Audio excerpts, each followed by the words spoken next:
Olá, eu sou Fernanda Maia e vou apresentar um trabalho intitulado O uso da tecnologia assistiva como recurso em ambiente hospitalar pediátrico, uma revisão de literatura. O terapeuta ocupacional, na sua prática, lida com uma clientela que tem necessidades específicas.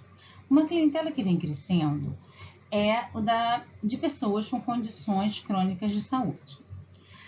Aqui a gente vai tratar com um público mais específico, que é o de crianças e adolescentes com condições crônicas e complexas de saúde. Quais são as características desse público? Essas crianças e adolescentes, eles têm condições que duram de 12 meses a mais, quando não há o óbito. Elas têm comprometimento em mais de um órgão ou sistema. Elas necessitam de um acompanhamento multiprofissional e normalmente usam equipamentos tecnológicos. Então, tecnologia assistiva, necessidade de suporte à vida, tem as ostomias, tem a nutrição enteral, algo nesse estilo. Quando a gente fala de tecnologia assistiva, a gente pode estar falando de recursos para atividade de vida diária, recursos para lazer, recursos para estudo, para trabalho. Mas quando a gente fala do ambiente hospitalar, esses recursos vão ter características específicas, vão ter necessidades específicas. Porque esse ambiente tem necessidades específicas, porque esse público tem necessidades específicas. E pensando nisso, esse trabalho teve o objetivo de mapear a produção científica em tecnologia assistiva no contexto hospitalar pediátrico, caracterizando a população a quem esses dispositivos são destinados e os benefícios apontados por esses trabalhos. A metodologia utilizada foi a revisão de literatura, que aconteceu entre fevereiro e março de 2020. As bases de dados pesquisadas foram Cielo, periódicos da CAPES, repositórios da USP, os anais do Congresso Brasileiro de Tecnologia Assistiva e a Revista Brasileira de Terapia Ocupacional, a Revisbra, que foi escolhida por ser uma revista de terapia ocupacional e os terapeutas ocupacionais produzem muito sobre tecnologia assistiva. Os termos dos descritores foram tecnologia assistiva, hospital e criança. Os critérios de inclusão foram ter sido produzido nos últimos 10 anos, ser em português, reportar o uso da tecnologia assistiva em ambiente hospitalar com crianças e ou adolescentes. Os critérios de exclusão, ser uma revisão de literatura apenas. Foram levantados 81 estudos no total. Após a análise dos títulos, 25 artigos foram para a leitura dos resumos. 11 foram selecionados para a leitura integral.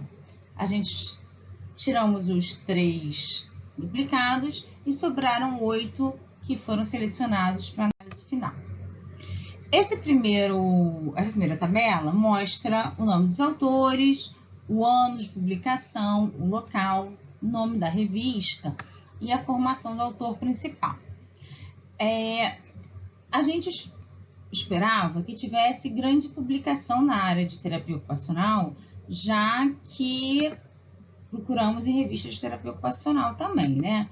Porém, não esperávamos que tivesse tão pouca publicação em outras áreas.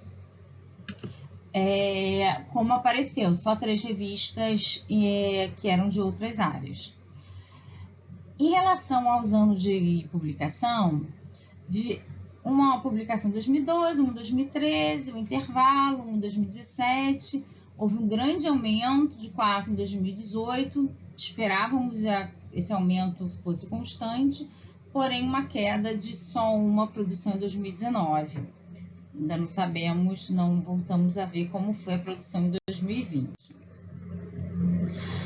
Essa outra tabela mostra para a gente o N da pesquisa, a idade, o diagnóstico e o tipo de tecnologia assistiva utilizada.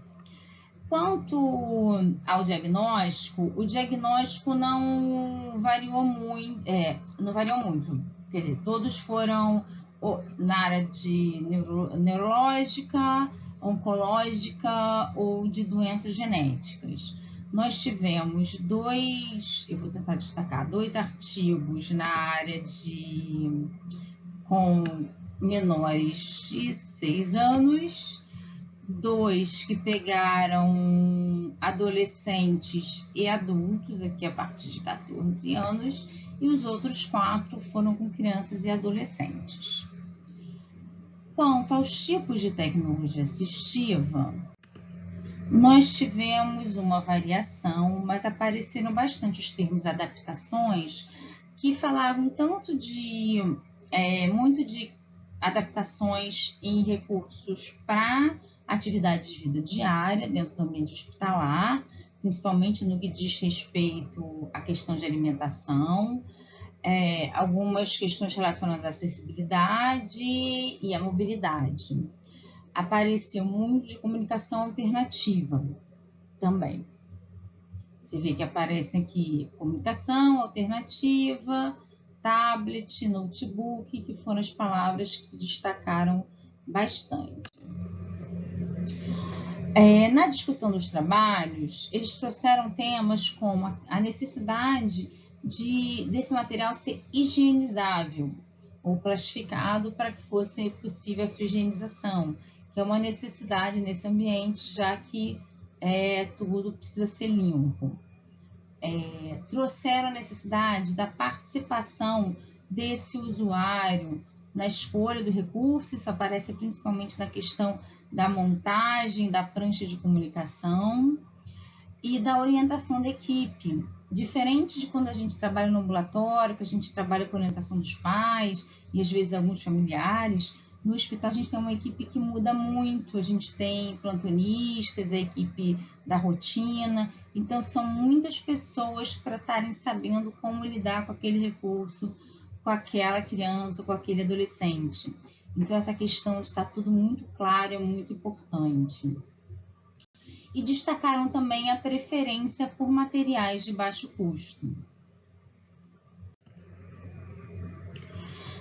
Foi trazida a questão das traqueostomias e do uso da comunicação alternativa para essas crianças traqueostomizadas conseguirem se comunicar, fosse no caso de traqueostomias temporárias ou permanentes.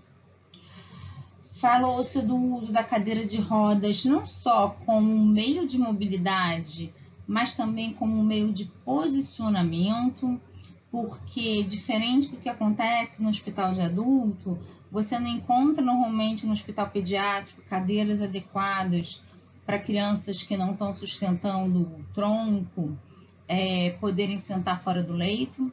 Então, muitas vezes as cadeiras de rodas são esses recursos para elas estarem posicionadas adequadamente na postura sentada. Veio a questão da adaptação para a atividade de vida diária como meio para autonomia, que é muito pouca dentro do ambiente hospitalar, e uma discussão relativa à continuidade do uso do recurso ou não no pós-alta. Como conclusão, a gente pode trazer que foi possível ter um panorama do que está sendo produzido em relação à tecnologia assistiva no âmbito hospitalar. Tem uma diversidade de assuntos, ainda tem muita coisa para se falar, é um campo rico, é um campo que ainda tem muito que se explorar.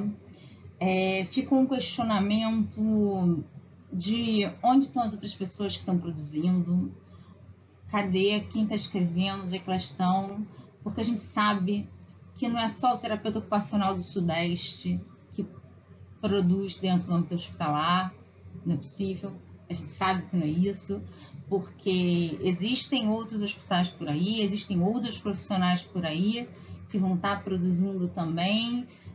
Tudo bem que o hospital é um campo bem específico, bem mais próximo da saúde, mas ficou esse questionamento, e talvez fique a provocação também para isso, e a gente espera ver o que vai ser produzido aí nos próximos anos, mas foi bom para a gente mapear e também pensar no que se pode produzir daqui para frente.